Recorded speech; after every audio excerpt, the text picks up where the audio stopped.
Herman adalah seorang yang kurang mampu. Untuk memenuhi kebutuhannya, dia menjadi seorang pemulung sampah agar bisa mendapatkan uang. Satu botol lagi. Bisa buat beli makan nanti sore. Ayo Herman, sedikit lagi. Semangat, semangat, semangat.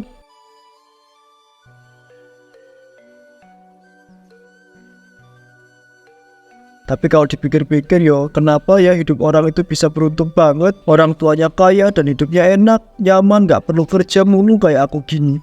Udah kotor, bau, kadang juga ketemu tai. Andai aja bapak aku tuh dulu itu gak kecanduan judol, pasti hidup aku itu sekarang kayak Raya, kayak yang lain. Tapi ya gak ada guna juga lah ngeluh. Yang udah terjadi biarlah terjadi. Sekarang aku harus fokus buat bertahan hidup. Lalu ada dua anak remaja mendekat. Mereka melihat Herman yang sibuk mengais sampah. Lihat tuh, si pemulung sampah lagi cari harta karun, lagi nyari uang buat makan. Ih, kasihan banget deh. Ya ampun kayaknya aku mulai sekarang harus belajar yang bener deh. Soalnya kalau aku nggak belajar yang bener, takutnya nanti aku tua jadi kayak bapak ini. Ya aku juga nggak mau jadi pemulung kayak bapak ini. Oh iya Pak, kalau lapar kenapa nggak kalian makan sisa makanan di situ? Enak loh, gratis. Kalian ini kenapa sih? Kalian itu beruntung aja hidupnya enak. Tapi kalau kalian itu sombong, aku yakin kalian juga bakal merasakan apa yang aku rasakan sekarang. Oh, jadi kau bilang kami ini bakal jadi pemulung juga? Tapi ngomong-ngomong, besok Valentine, kamu mau kasih coklat ke siapa? Aku udah siapin coklat mahal buat gebetan. Wah keren, aku juga udah beli coklat impor biar makin spesial. Mak, Bapak juga ngarep dikasih coklat. Nih aku ada bungkus kosong buat kamu. Kasihan banget orang miskin. Ya udah ya, kami mau lanjut dulu ya Pak. Semangat ya Pak mulungnya. Kedua remaja itu kemudian pergi meninggalkan Pak Herman yang kembali memulung sampah. Suatu hari mungkin kalian akan mengerti bagaimana rasanya berjuang untuk hidup. Tapi walaupun aku itu bilang begitu, mereka itu emang beruntung terlahir dari orang kaya.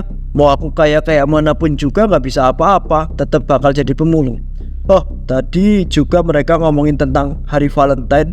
Kapan ya terakhir kali aku dapat coklat dari orang lain pas hari Valentine? Tapi kalau dipikir-pikir, jangankan dapat coklat, ngerayain hari Valentine aja gak sempet. Soalnya aku tuh harus mulung tiap hari di pinggir sungai kayak begini. Ya beginilah hidup aku.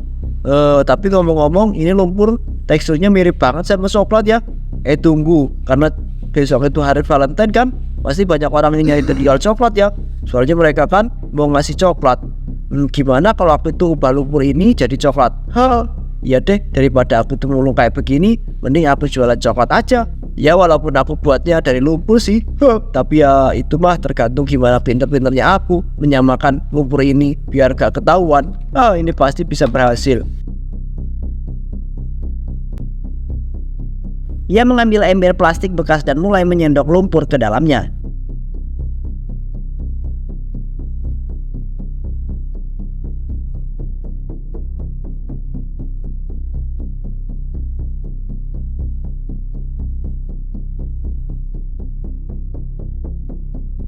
Sekarang tinggal bawa pulang dan mengolah lumpur ini jadi coklat. Tunggu, biar dia kelihatan seperti coklat asli, harus ditambahin perasa coklat sama gula biar manis ya. Kayaknya tadi aku itu nemu gula yang udah basi deh.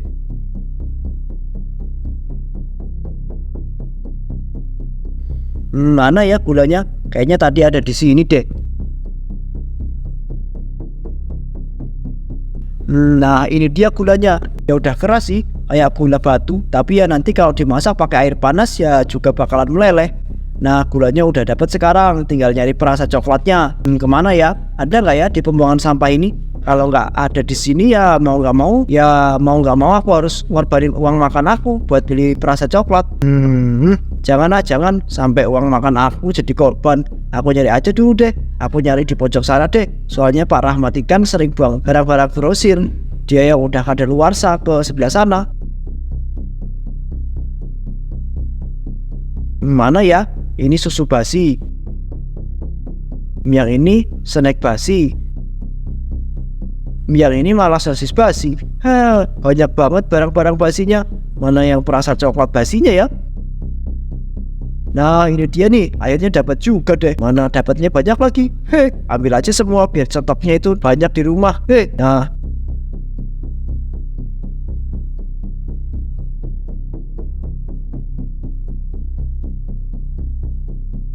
Gulanya udah aman, rasa coklatnya juga sudah aman, lumpurnya juga udah aman diwadahin. Sekarang ayo kita pulang dan buat lumpur menjadi coklat, siap jual. Herman kemudian pulang ke rumahnya, lalu mengelola lumpur itu menjadi coklat.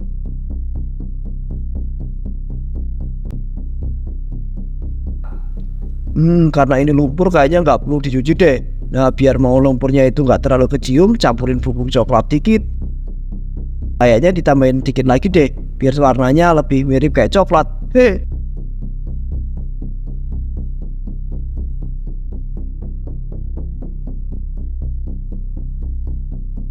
Wah, kalau begini sih nggak ada yang bakal sadar. Ia terus menuangkan bubuk coklat kadaluarsa itu dan mengaduknya perlahan-lahan.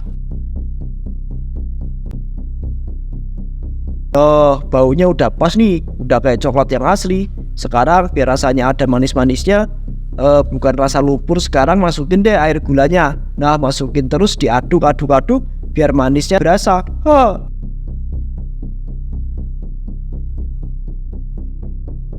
Nah, sekarang adonan coklat lumpurnya udah siap nih. Sekarang tinggal dibentuk. Mereka nggak akan nyangka coklat ini dibuat dari lumpur. Ini baru namanya seni orang jenius, kan? Emang orang kalau udah terlahir sama otak pinter mah kelihatan bedanya. Herman menuangkan adonan ke dalam cetakan, menekannya perlahan agar membentuk sempurna.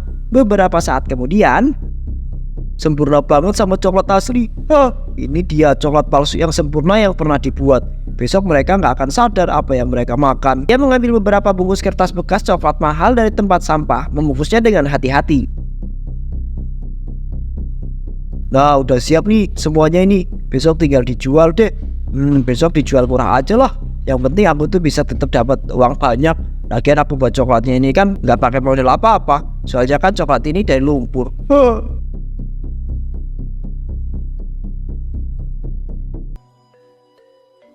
Keesokan harinya Herman membuka sebuah lapak untuk penjualan coklat palsunya. Ia berjualan dengan penuh percaya diri agar tidak ada yang mencurigainya. Coklat Valentine murah, manis, enak, dan bikin hari kalian lebih spesial. Yo, dibeli. Satu buat gebetan atau temen, murah-murah, cuma 5 ribuan aja deh. Ayo buruan dibeli, mumpung masih murah. Yo dibeli. Tak lama kemudian, beberapa orang dan anak-anak berkumpul di lapak Pak Herman karena penasaran dengan coklat murahnya itu. Lihat tuh, ada coklat murah. Gila, cuma segini harganya.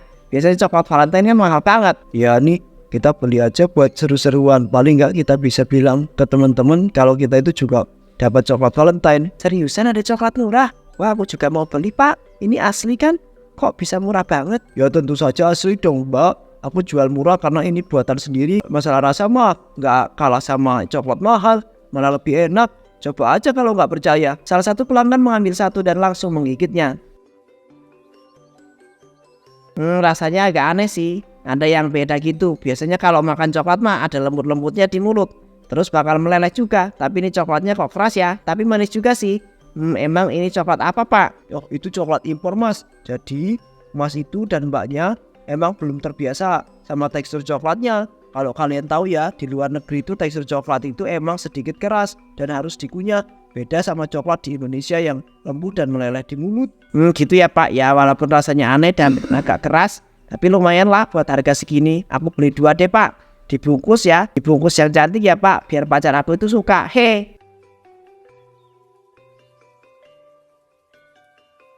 Ya sih kayak ada rasa nggak biasanya, tapi masih oke lah. Aku beli 2 juga deh, Pak. Oh, terima kasih ya. Kalau suka, ajak teman-teman kalian beli juga. Makin banyak makin bagus. Selamat menikmati kejutan manis dari coklat Valentine ini.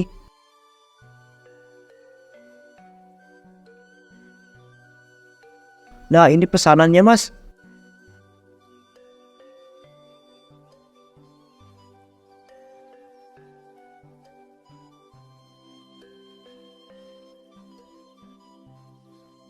Yang ini pesanan Mbaknya. Makasih ya udah belanja di sini. Pak, saya borong banyak deh. Mumpung ada coklat murah ini, saya beli 300.000 ya. Oh, yang bener Pak, 300.000. Ya udah Pak, saya bungkusin dulu ya. Emang mau dikasih siapa Pak? Kok belinya banyak banget? Ya nggak dikasih siapa-siapa sih. Kan saya punya toko roti. Saya lagi nyari yang jualan coklat, tapi udah keliling kemana-mana nggak nemu juga yang pas. Kadang ada yang harganya terjangkau tapi coklatnya sudah habis. Kadang ada lagi yang masih ada banyak coklatnya tapi harganya selangut. Ya namanya juga hari Valentine Pak, banyak yang lagi nyari coklat dan lagi laris-larisnya coklat.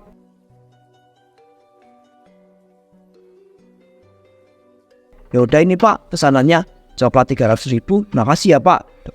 Selamat datang kembali.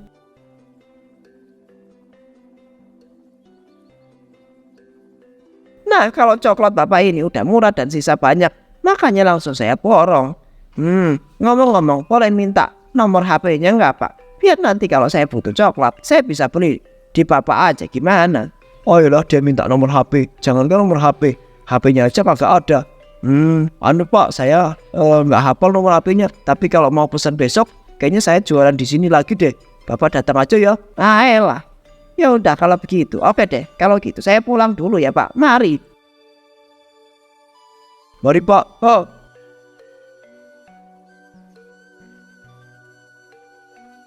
Gila ya, gak nyangka coklat lumpurku habis terjual. Untung aja gak ada yang sadar kalau yang mereka makan itu lumpur. Aku juga dapat keuntungan yang banyak banget. Padahal cuma modal barang-barang bekas kan ya. Ya udah deh, aku pulang. Aku harus bikin coklat lagi. Jadi makin semangat aku bikin coklatnya.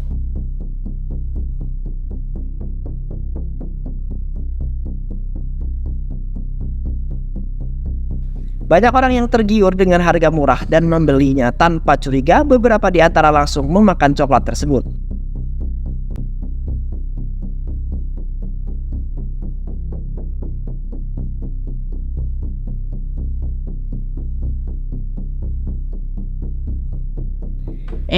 Kok rasanya aneh ya? Kayak ada pasir di lidahku. Ini coklat apa batu bata sih?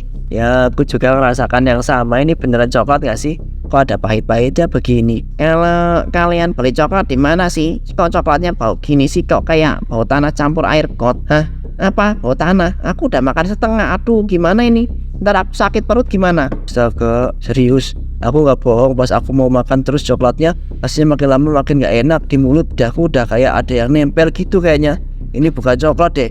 Tapi kalian coba lihat teksturnya, kayak ada butiran kasar. Ini sih bukan bubuk kakao. Sabar, ini bukannya ini pasir ya? Oh, ada pasirnya sih di coklatnya. Jangan-jangan ini bukan coklat asli. Pantesan aja harganya murah. Waduh, gimana ini? Aku udah nelen banyak. Aduh. Kita harus tanya bapak-bapak yang jual coklat tadi secara langsung. Ini gak beres, pantesan aja coklatnya dia jual harganya murah banget. Ya udah, ayo kita harus tanya dia sekarang juga. Kalau dia nipu, kita laporin aja ke guru. Ya ayo, aku gak mau kena diare gara-gara coklat aneh ini. Guys, jangan sampai dia kabur duluan. Namun tiba-tiba saja siswa yang sudah memakan coklat itu tiba-tiba saja sakit perut. Kenapa perutku panas banget ya? Kok rasanya nggak enak? Aduh, kenapa ini? Kok tiba-tiba gitu sih? Aduh, kayaknya ini gara-gara coklat yang tadi kita makan deh. Aduh, kayaknya ada pasir di mulutku. Ini beneran bukan coklat asli. Aku mual banget. Kalian kenapa? Kalian sabar, tunggu sebentar ya. Aku panggilin guru dulu ya. Riko pergi memanggil guru dan ketika guru sudah sampai ke murid, sedang kesakitan tadi mereka sudah pingsan. Ini ada apa yang terjadi sama teman-teman kamu, Riko? Kenapa mereka pada pingsan begini? Kamu bilang tadi mereka cuma sakit perut, tapi kenapa malah pingsan begini? Apa yang terjadi? Aku juga nggak tahu, Bu. Tadi sebelum mereka berangkat sekolah, mereka beli coklat di pinggir jalan. Coklat yang tadi dijual dan baunya aneh kayak tanah atau lumpur. Banyak yang udah makan, Bu. Nah, karena kami curiga kan, kami bareng-bareng mau nyamperin pedagang itu, tapi tiba-tiba aja teman-teman yang udah terlanjur makan coklatnya, mereka pada sakit perut, Bu. Makanya saya panggil ibu buat minta bantuan. Bawa mereka ke UKS ya. Cepat bantu yang lain juga. Aku akan mencari tahu siapa yang menjual coklat tersebut. Dan setelah membawa murid-murid itu pingsan itu ke UKS, Riko mengantarkan ibu itu ke lapak Herman yang menjual coklat tadi. Di mana orang yang jual coklat ini? Siapa yang bertanggung jawab? Tadi kata mereka yang jual coklat itu ada di sekitar sini, Bu. Tapi kok nggak ada yang jualan coklat ya di sini, Bu? Kamu yang bener, Riko. Jangan-jangan kamu bohongin ibu lagi ya? Nggak tahu juga, Bu. Aku cuma mengikuti apa yang diomongin sama Dimas. Kalau katanya dia beli coklat di sini, tapi apa jangan-jangan Dimas itu bohong? Nggak, Bu, Dimas nggak mungkin bohong deh. Buat apa juga dia bohong? Nah, buktinya di sini nggak ada yang jualan coklat tuh. Gimana coba kalau bukan bohong? Kalau si Dimas bilang di sini ada yang jualan coklat, pasti ada. Dan kalau di sini nggak ada yang jualan coklat, apa mungkin dia udah kabur ya, Bu? Dia kabur? Wah, ini nggak bisa dibiarkan. Kita harus cari tahu siapa dia dan laporkan ke polisi. Bisa-bisa ini jualannya coklatnya palsu. Ya udah sekarang kamu pulang lagi ke sekolah ya. Ibu mau ke kantor polisi dulu, mau buat laporan. Guru itu pun langsung pergi ke kantor polisi untuk membuat laporan tentang pedagang coklat palsu.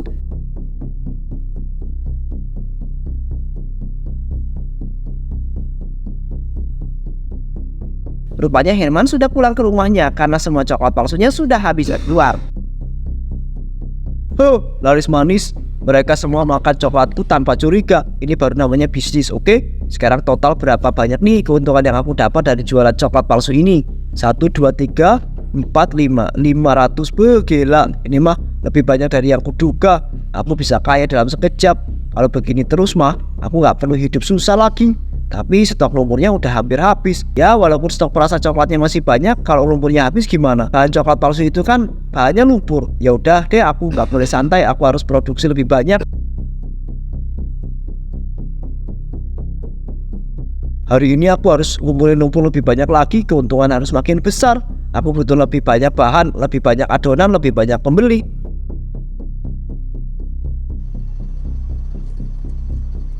Ia kembali ke sungai tempat yang biasa mencari lumpur untuk bahan coklatnya. Kali ini ia lebih bersemangat karena merasa bisnisnya sukses. Lihat nih.